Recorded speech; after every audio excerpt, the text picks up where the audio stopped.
चाचा का मन बदल रहा था और भतीजा का मन गदगद हो रहा था। ये तो आप देखे ही होंगे। लेकिन जब दिल्ली से सिग्नल आया तो नीतीश चाचा मुस्कुरा उठे और तेजस्वी नो एंट्री का बोर्ड लगा दिए।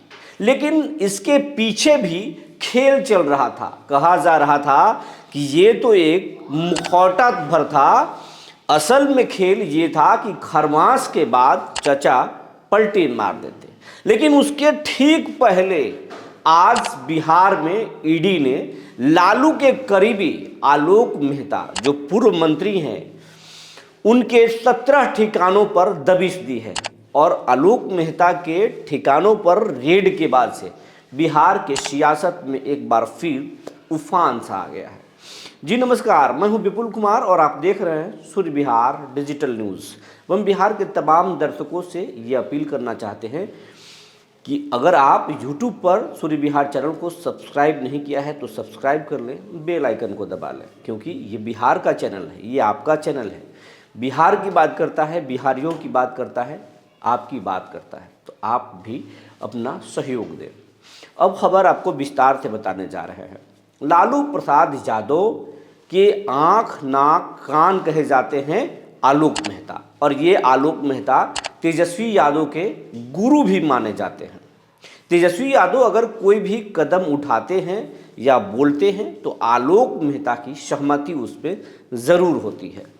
और हाल के दिनों में जिस तरीके से बिहार की सियासत करवट ले रही थी उसमें भी आलोक मेहता की अंदर खाने भूमिका की बात कही जा रही थी। हालांकि इस बात की चर्चा राजनीतिक गलियारों में नहीं थी, लेकिन क्या अमित शाह से बच पाना या भाजपा से बच पाना संभव था? इस बात की चर्चा है कि आलोक मेहता अंदर खाने बिछात बिछा रहे थे।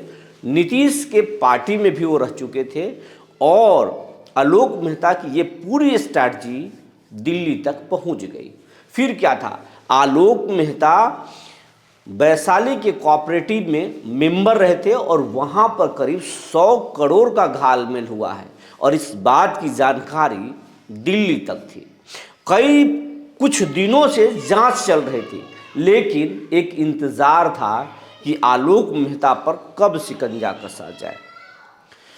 जैसे ही इस बात की चर्चा हुई कि नीतीश का मन बदला तो जरूर है, नीतीश मुस्कुरा गए खामोशी के बाद, अब बोल रहे हैं फिर से कि कहीं नहीं जाएंगे, गलती हुई थी अब गलती नहीं करेंगे, पुराने साथियों के साथ ही रहेंगे। लेकिन इस बात से बीजेपी खुश नहीं हुई। बीजेपी का कहना है या बीजेपी के लोग अंदर खाने बोल रहे हैं कि ये नीतीश का स्ट्रैटेजी है, नीतीश कब क्या बोले और कब क्या कर दें ये तो सिर्फ नीतीश ही जानते हैं। अगर नीतीश दाहिने हाथ से कुछ करते हैं तो बाएं हाथ को पता नहीं चलता, अगर बाएं हाथ कुछ करने वाला होता है तो दाहिने को पता नहीं चलता। ये नीतीश हैं, नीतीश ही जानते हैं कि क्या करेंगे। नीतीश के इरादों पर बीजेपी को भरोसा बिल्कुल नहीं हुआ। यही तो कारण है कि महाराष्ट्र में नीतीश का काट बीजेपी ने खोजना शुरू कर दिया। अजीत पवार के बहाने शरद पवार के सांसदों को साधने में बीजेपी जुट गई है, ताकि अगर शरद जी आ गए तो फिर नीतीश कुमार परेशान नहीं कर पाएंगे। नीतीश अगर पलटी भी मार लें तो मोदी के सिंहासन पर कोई खतरा नहीं होगा।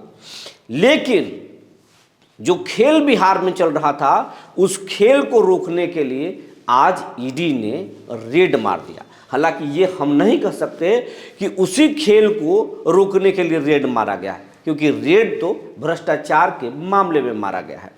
आलोक मेहता जानकारी के अनुसार वैशाली में कोऑपरेटिव के मेंबर रहे हैं, 2020 तक रहे हैं। ऐसी बातें सामने अभी तक आ रही है कि 2020 तक रहे हैं और उस बैंक में कोऑपरेटिव में 100 करोड़ का घालमेल हुआ है, इधर से उधर हुआ है, बहुत बड़े पैमाने पर भ्रष्टाचार हुई है और आलोक मेहता पर उसका आरोप है।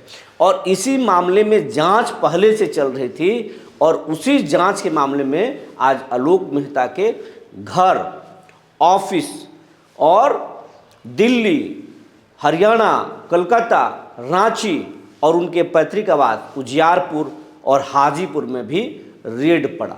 17 ठिकानों पर रेड पड़ी है और कई चीज़ें, कई दस्तावेज वहाँ पर एक सबूत के तौर पर ईडी ने कब्जे में लिया है और सबकी जांच चल रही है। लेकिन इन तमाम रेड के बीच में आलोक मेहता की पत्नी आज अपने आवास से बाहर जाते हुए मिली। लेकिन कहा जाता है कि जब ईडी का रेड पड़ता है या सीबीआई का रेड होता है तो ना कोई व्यक्ति घर के अंदर आता है और ना ही घर से बाहर जाता है। सभी चीज़ों को ईडी सीज कर लेता है, अपने कंट्रोल में लेता है। लेकिन आज पहली बार देखा गया कि आलोक मेहता की पत्नी काली रंग के कार से वो अपने घर से बाहर निकलती हैं। अब इसके पीछे क्या खेल है ये तो ईडी बताएगी या फिर आलोक मेहता के परिवार के लोग बताएंगे क्या है। लेकिन फिलहाल बिहार में बीजेपी ने एक बड़ा खेल किया और आलोक मेहता पर रेड डाल करके तेजस्वी और नीतीश दोनों को बीजेपी ने संदेश दे दिया कि अगर आप इधर उधर किए तो फिर कोई नहीं बचेंगे। वैसे कहा जा रहा है कि चाहे जितना ईडी रेड डाल ले, नीतीश पर क्या फ़र्क पड़ेगा। नीतीश को अगर बदलना होगा तो बदल जाएंगे। वो तो 18 सालों में कितने रेड, कितने कार्रवाई, कितनी गिरफ्तारियां देखे हैं ये कहना मुश्किल है। वो बहुत सारी चीज़ें देखे हैं, लेकिन नीतीश तो अपने हिसाब से ही करते हैं।